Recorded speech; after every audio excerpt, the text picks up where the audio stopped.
Baik, kita lanjutkan lagi untuk proses improvement ya.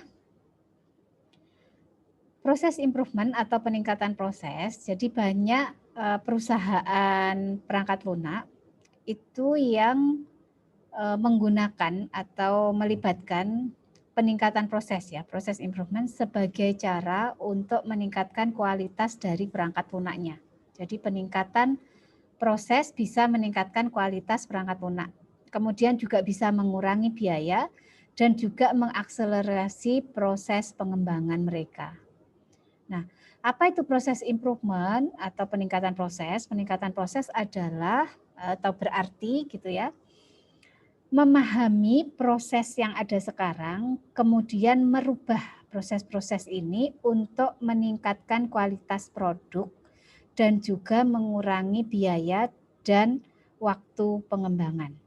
Ya, itu yang disebut dengan proses improvement. Jadi bagaimana kita bisa mengubah sebuah proses sehingga dia bisa meningkatkan kualitas produk, mengurangi biaya, dan juga mengurangi waktu pengembangan. Nah, pendekatan-pendekatan untuk peningkatan atau improvement ini ada beberapa. Yang pertama adalah dengan pendekatan maturity process ya.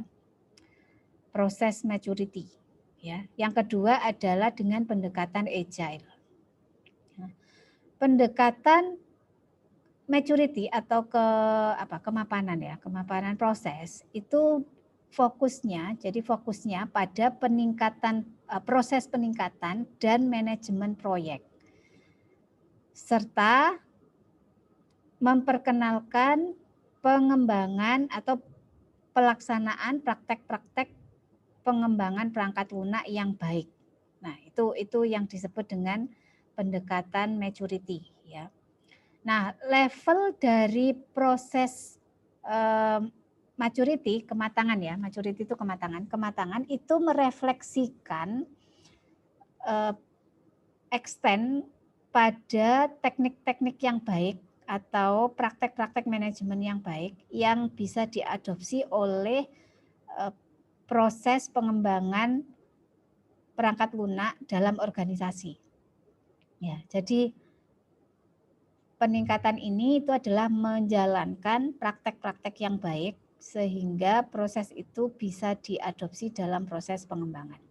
Yang kedua adalah pendekatan agile, di mana fokusnya itu adalah pada pengembangan iteratif dan mereduksi overhead dalam proses perangkat lunak. Karakteristik utama dari metode agile itu adalah pengembangan dan pemberian hasil produk itu dengan cepat. Ya, delivery functionality dan responsiveness untuk perubahan kebutuhan pengguna. Jadi itu dilakukan dengan cepat secara incremental tadi. Nah, ini siklus hidup dari pengembangan proses, peningkatan proses. Jadi ada perubahan, kemudian diukur, dianalisa lagi, ada perubahan lagi, diukur, dianalisa, dan seterusnya. Ya. Aktivitas proses improvement itu adalah yang pertama itu pengukuran dulu. Jadi kita mengukur satu atau beberapa atribut dari proses perangkat lunak atau produk. Yaitu kita ukur dulu. Ya. Kemudian ukuran-ukuran ini ya membentuk baseline yang membantu kita menentukan jika proses improvement ini efektif atau tidak. Jadi dimulai dari pengukuran. Proses yang kita jalankan itu efektif apa enggak? Yang berikutnya kita lanjutkan ke tahap analisis ya, analisis proses. Jadi pada proses ini di-assess, dinilai. Dan kekurangan proses atau bottleneck itu diidentifikasi. Jadi di analisis itu kita melakukan identifikasi mana ini yang kurang, mana ini yang bottleneck gitu ya. Kemudian model proses kadang-kadang disebut sebagai peta proses ya, itu kemudian mendeskripsikan proses yang dikembangkan. Ya, jadi selanjutnya berarti kita membuat model proses atau proses mapping pemetaan proses ya. Terus yang berikutnya adalah proses perubahan proses. Perubahan proses itu diusulkan untuk mengatasi beberapa kelemahan dari proses yang sudah diidentifikasi pada tahap analisis. Ya, hal ini diperkenalkan dan dijalankan gitu ya untuk mengumpulkan data tentang efektivitas dari perubahan itu. Nah, ini secara detailnya. Jadi di dalam pengukuran proses itu dimanapun mungkin kuantitatif proses data itu dikumpulkan. Jadi kalau bisa dalam proses itu kita mengumpulkan data-data ya. Bagaimanapun juga organisasi itu biasanya tidak memiliki proses yang didefine secara jelas ya. Standar proses yang didefine secara jelas. Sehingga ini sangat sulit ketika Anda tahu apa yang diukur gitu ya. This is very difficult as you don't know. Kalau kita tidak tahu apa yang kita ukur, ini kita bingung. Ya, sulit ya. Nah, proses itu mungkin didefinisikan sebelum pengukuran, sebelum ukuran apapun ya. Nah, pengukuran proses itu seharusnya ya digunakan untuk menilai peningkatan proses. Ya, tetapi ini tidak berarti bahwa pengukuran itu seharusnya mendrive peningkatan gitu ya. Jadi peningkatan yang seharusnya peningkatan improvement driver itu should be the organizational objective. Jadi peningkatan ini yang seharusnya malah menjadi tujuan ya.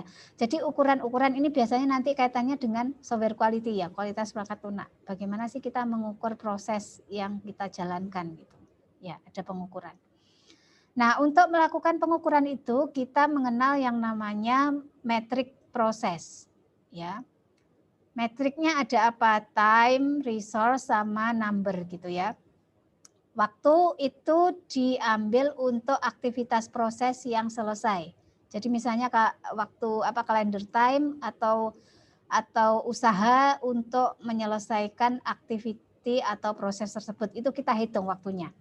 Ya, misalnya dalam mengembangkan requirement itu berapa lama waktu yang kita butuhkan. Kemudian ketika kita coding itu berapa waktu yang dibutuhkan. Jadi time-nya ini dihitung, diukur. Ya.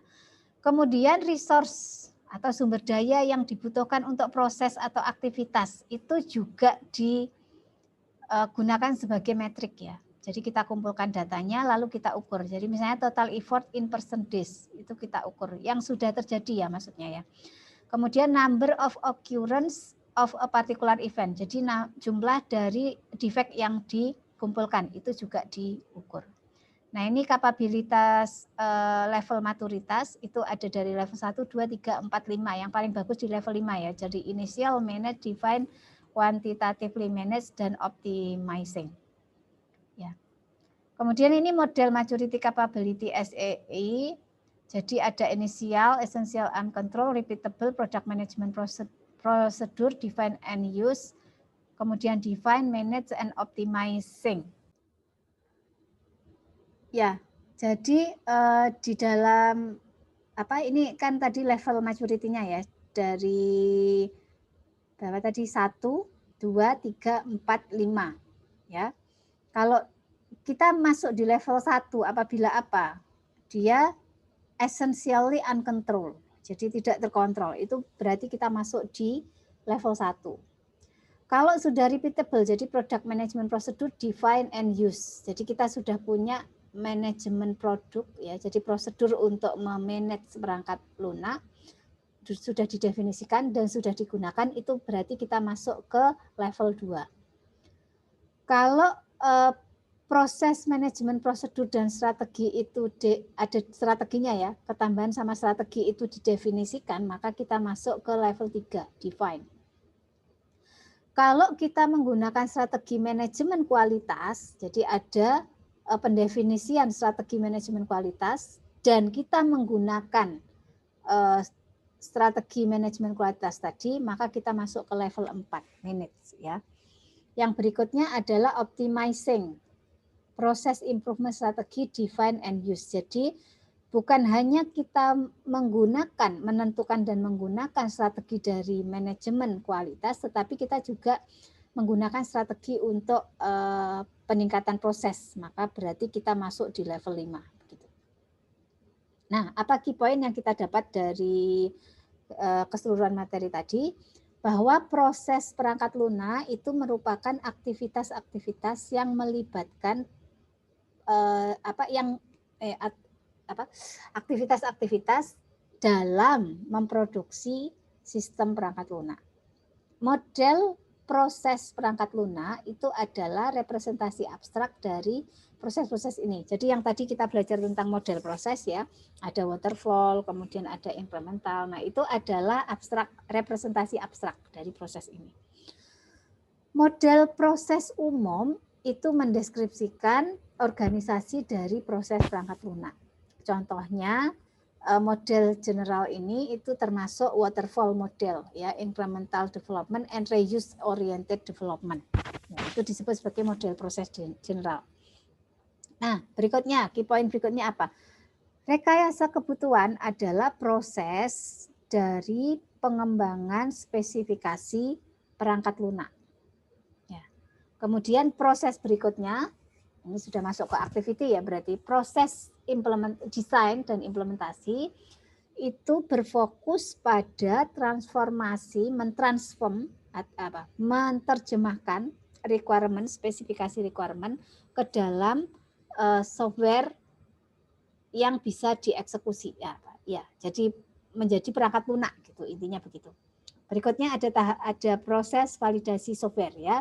Adalah proses pengecekan yang mana sistem itu dikonfirmasi apakah dia sudah sesuai dengan spesifikasi yang sudah kita tentukan tadi di depan, dan apakah dia sudah memenuhi kebutuhan pengguna dari pengguna sistem tersebut. Yaitu ada validasi.